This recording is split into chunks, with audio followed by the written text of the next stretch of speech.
Welcome back to the Daily Lift. In John chapter 15, just hours before Jesus is to be arrested and crucified, he is spending time with his disciples.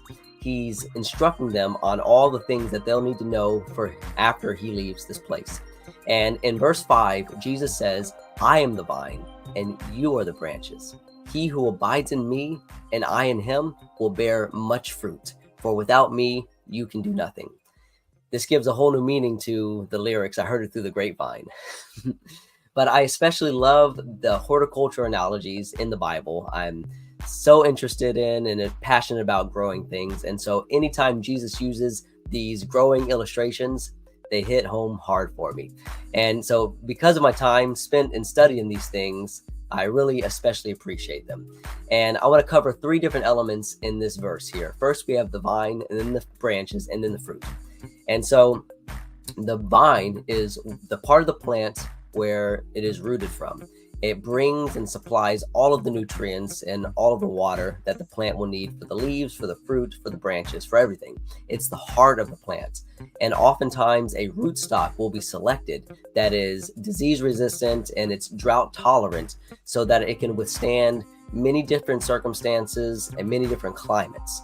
And next we have the branches. The branches in cultivated varieties of grapes oftentimes will have really poor root systems. They have great fruit, but they can succumb to disease and drought and insects very easily.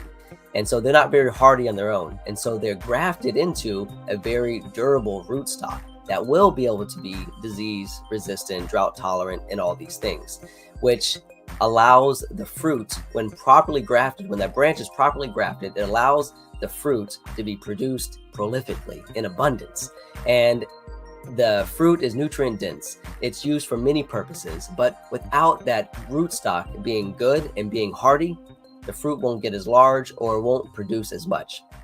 And so there's a fourth element here that we didn't bring up. In verse 1, we see that God is the husbandman. God is the farmer here. And so without the husbandman to manage these plants, to tend and condition the soil, to pull the weeds, to fight insects, to prune the vines, and to train the branches, without these, the branches would not do as well at all. And so what kind of fruit are you seeing in your own life right now?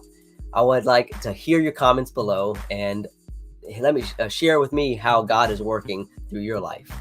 And I want to encourage you today to stay in the vine, stay connected to that vine, abide in Jesus, and bear much fruit. And as always,